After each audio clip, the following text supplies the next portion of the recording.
last week in the election, Donald Trump increased his margins in New York City and in New York State. Still Democrats won by a good amount, but does that concern you at all as the Democratic mayor of New York City? I'm sorry. Donald Trump, Right. Why, president. I don't understand the concern part. Why am I concerned? You're the Democratic mayor of New York City. You're concerned that Democrats are losing support in the 5 boroughs in New York State. Yeah. Well, I mean, it doesn't surprise me. This far left agenda that I've been talking about for a long time, where we're not focusing on working class people. And I've said this right here in the same room. Some of the things that you talk about is not what working class people are talking about.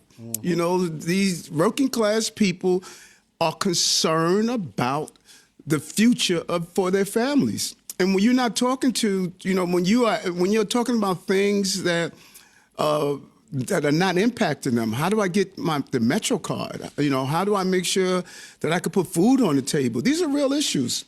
And so when you're not talking about those real issues, then it doesn't surprise me that people are saying, listen, you're not speaking on my behalf anymore. And I'm looking at all of these analyses that are coming from after the election. It's no different from New York than other municipalities. It's not. I believe that Eric Adams has secretly switched over to being a Republican. I do.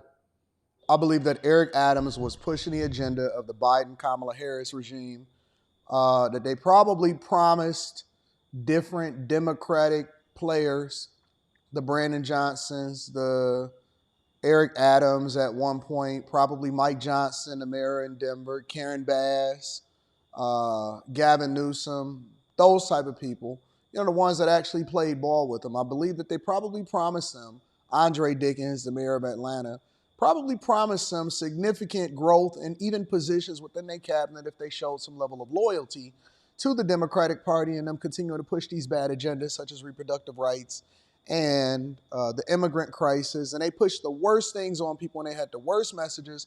And they thought that the majority of America was just going to go along and get along. And they understood that half of the country was going to be split anyway, but that they can win on the margins of going against Donald Trump and saying, Trump man bad, Trump man bad, Trump man bad. Because that's all they really said.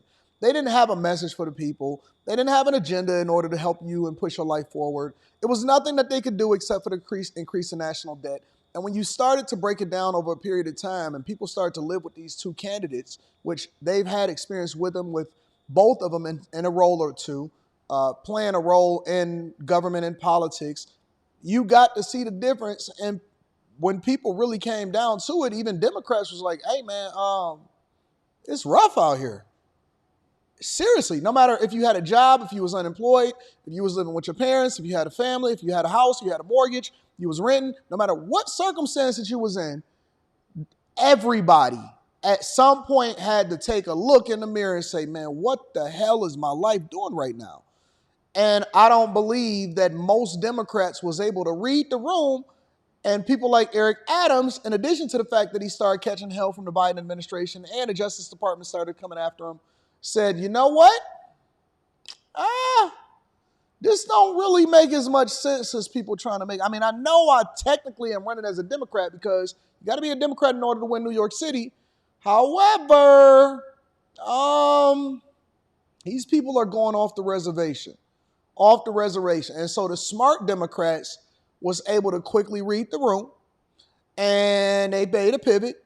And so now you're seeing a difference between an Eric Adams and a Brandon Johnson. Brandon Johnson being the mayor of Chicago, Eric Adams being the mayor of New York.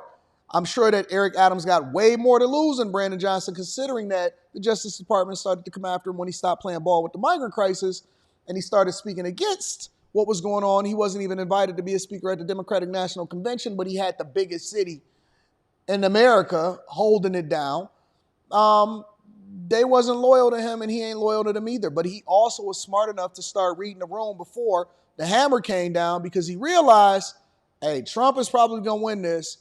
And this is what's really resonating with the American people. Not only New York, where people decided that we don't believe people are speaking on behalf of those issues that are important to us. And I talk on the issues that working class people talk on. public safety, affordability, making sure they could provide for their families. We've increased wages in this city. We made sure that everyday New Yorkers can, everything from earned income tax credit increase to what we have done with reduced fare Metro card, making sure our union members get the contracts they deserve. Working class people have working class issues, not all this philosophical stuff that, you guys find attractive. That's just the reality. And so it doesn't surprise me that across America, you witness shifts like that across America, not only New York City, but across America. And when I talked about public safety in 2021, it was ignored. When I talked about migrants and asylum seekers in 2023, it was ignored. 2021, the top of the issue, public safety. 2023, the top of the issues of voters, immigration, working class. Boy, I don't know what the heck that I'm looking at right now. Did he just say what I thought he said? Hold on. Give me a second. Issues, not all this philosophical stuff that, you guys find attractive. That's just the reality. Did he just admit so that the migrant crisis was a sham? That across America, you witness shifts like that across America, not only New York City, but across America. And when I talked about public safety in 2021, it was ignored. When I talked about migrants and asylum seekers in 2023, it was ignored. 2021, the top of the issue, public safety. 2023, the top of the issues of voters, immigration. I can't believe he just admitted it. I can't believe, see, this is something that Mayor Johnson will never, Brandon Johnson over in Chicago will never, ever, ever under any circumstance, ever admit something like this. And now you can see that there was an agenda that was attached to this whole migrant crisis and making sure that they got all of these people over into this country. And when Eric Adams, the minute that Eric Adams started to question it, when he started questioning the agenda because he couldn't get no financial support from Biden and he knew that they couldn't go to Congress to get no more money, it was like, oh, dog, they squatting. We've been putting them up in hotels. The minute that Trump got elected, they cut off that food card. The minute that Trump got elected, they cut off that housing stipend.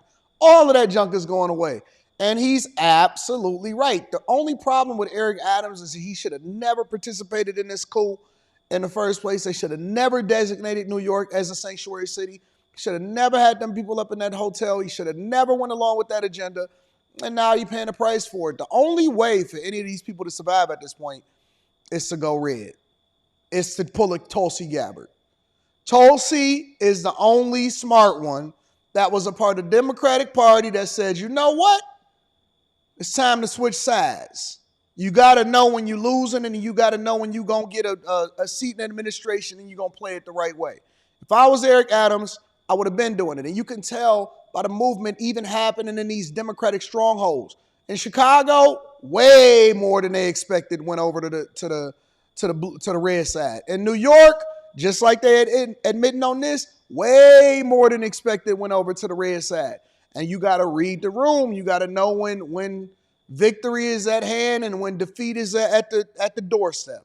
Let me know what y'all think inside of the comments. Make sure y'all tap into the Patreon. Link is in the description. Also, Teach Henley, 40% off your first order plus 20% off of life. Tap into the Patreon. I got some great stuff for y'all. Sock Club, we just did it. It's re-uploaded for y'all to be able to watch. And then get your tickets. I'm going to be in Detroit December 14th. Come and kick it with your boy. Discount code Anton. It's going to be lit. I love y'all. I appreciate y'all. I'm going to holler at y'all later. Eric, he telling you what the truth is.